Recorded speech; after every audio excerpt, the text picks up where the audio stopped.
the estrogen that causes that can contribute to breast cancer in a woman whose enzymes are not up to snuff.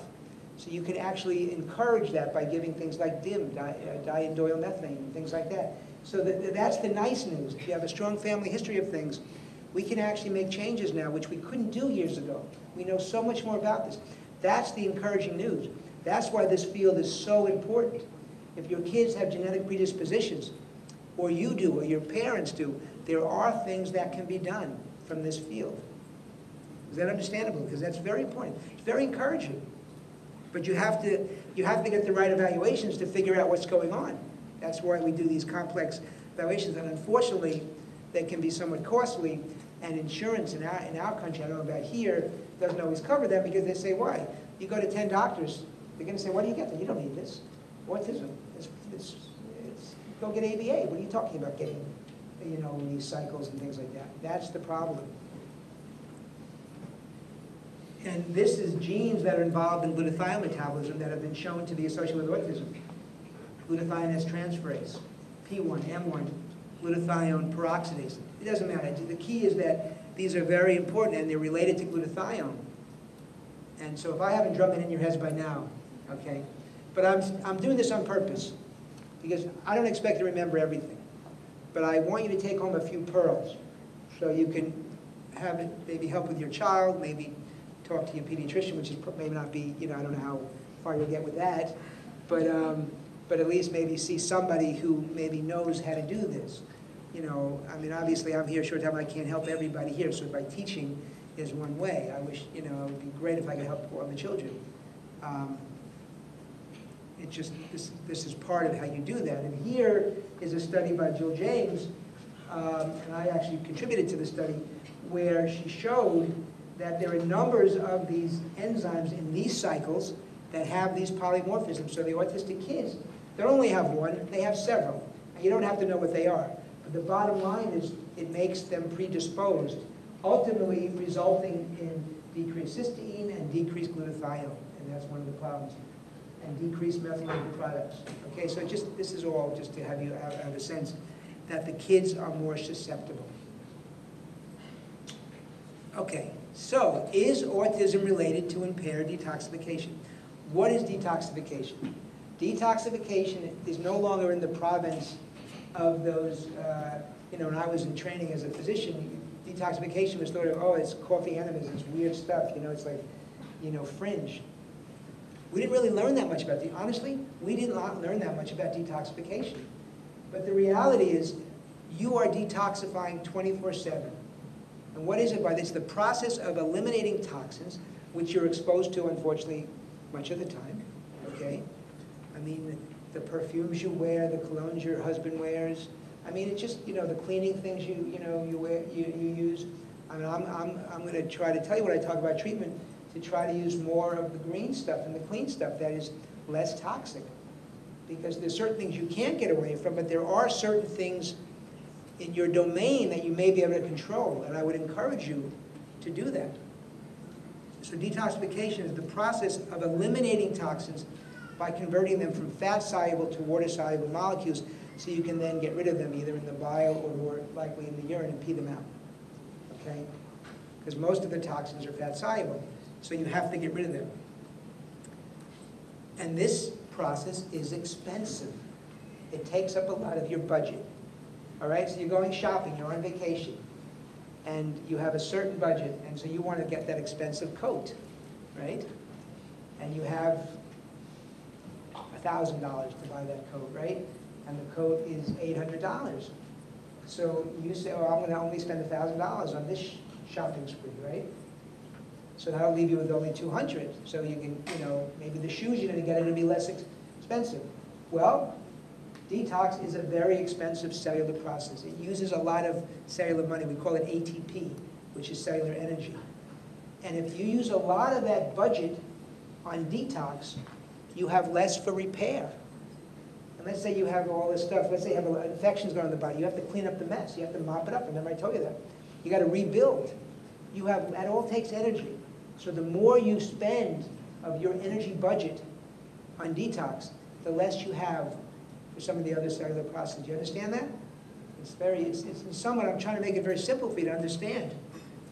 And not only does it require energy, it requires nutrients.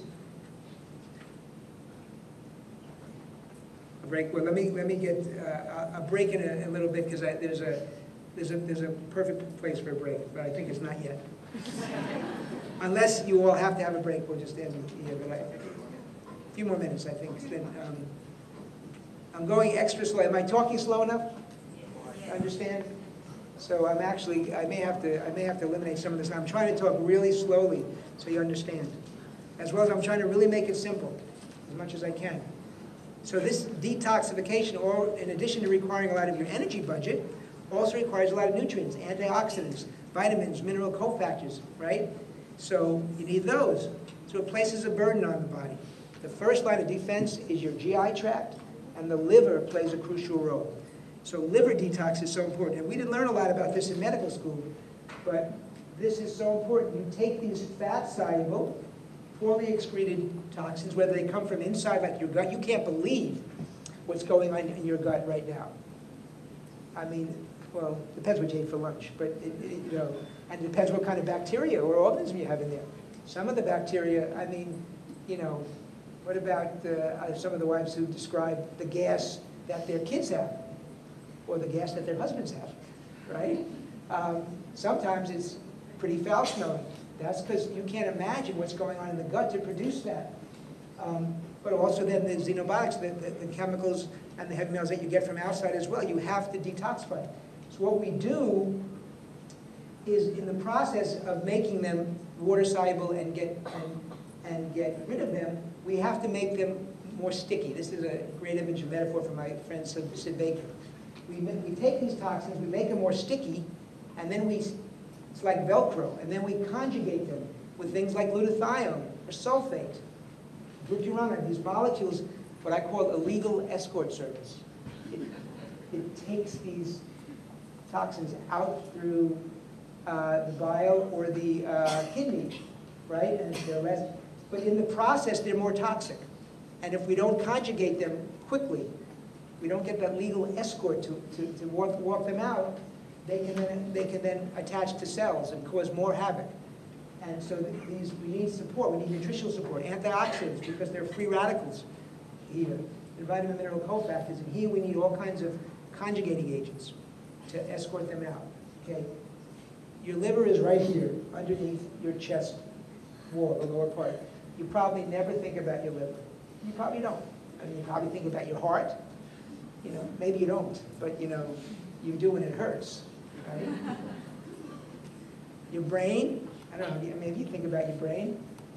Maybe you don't when you drink, but you know, I mean, the liver is something you very rarely think about. But the liver is something that is basically 24/7 important for detox. So this is a very important process. And in autism, there's inadequate detoxification. It's impaired, it's inadequate. And there are various studies to show impaired sulfation, decreased activity of the enzyme that helps metabolize the phenolics. So these are kids more sensitive to, remember I said, those kind of things that are highly colored, artificial colors and flavors, okay? And also even highly colored foods. Impaired methylation, reduced or active glutathione levels that I talked to you about. Those are all things that have been shown in autism. And I'm getting to the end where I'm going to be able to take a break. But one of the things that's also been seen here is that autism has been described by Detoxification. He's an older man who's done a lot of research on toxicity and detoxification. Great guy, and this was described by Kurt as well a few years ago, that he called autism an efflux disorder. In other words, efflux. There was an impaired ability to get toxins out. Efflux, get it out, right? And so, and this is what Kern published this, the evidence from our study supports the notion that children with autism may have trouble excreting these metals, resulting in a higher body burden that may contribute to symptoms of autism. Again, just showing you that they may have some impaired detoxification. So part of my job in working hand in hand with parents and families is to help that detoxification process. Okay? And then inadequate detoxification leads to an overload of toxins, and that leads to oxidative stress and chronic inflammatory conditions. Okay, so maybe we're going to break here, but that's the pearl for you. This is the common linkage. Toxins, increased oxidative stress, and chronic inflammation. And we'll go more into that, and then I'll finish up this last part of the lecture, and then we'll go into the treatment. I'm going actually very slowly, but hopefully is this understandable to most everybody? Okay?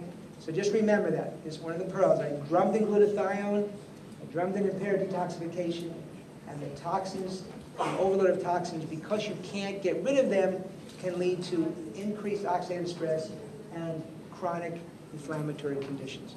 So why don't we take how much break? 15-minute break, and then we'll come back, okay? Thanks. Great.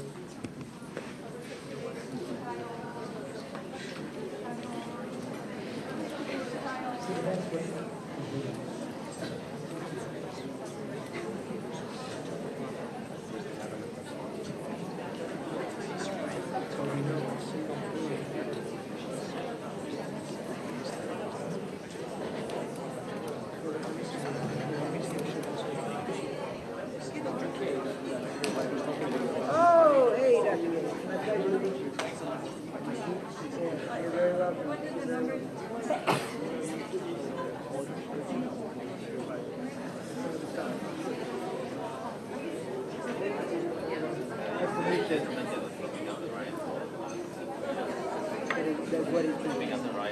I know, so it's great. Yeah. You know, I saw your name a lot, so it was really great to meet you. I didn't realize you were so young.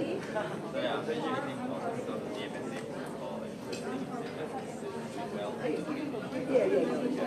I don't really buck success. That was doing well. Oh, great.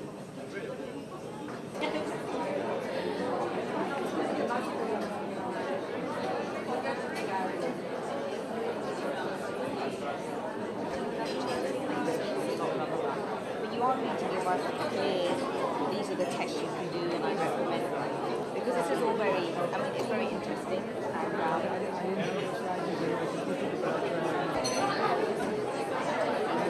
It's okay. I see. You know what?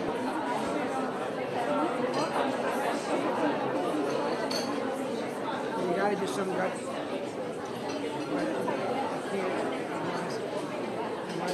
Taste as well.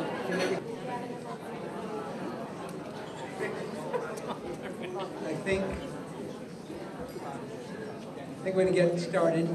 So maybe take your seats. I'm actually a little behind schedule because I'm trying to go really slow.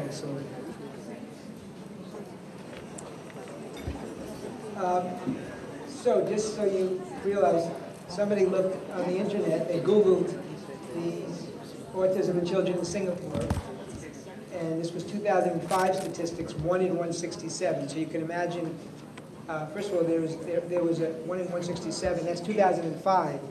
So it's probably very much on pace with the States, but I think culturally, they were saying to me, this is not me, but maybe it's true, that culturally maybe it's even underreported because of a cultural approach, so that maybe it's even a lot more, who knows. But in 2005, they were saying it's 1 in 167.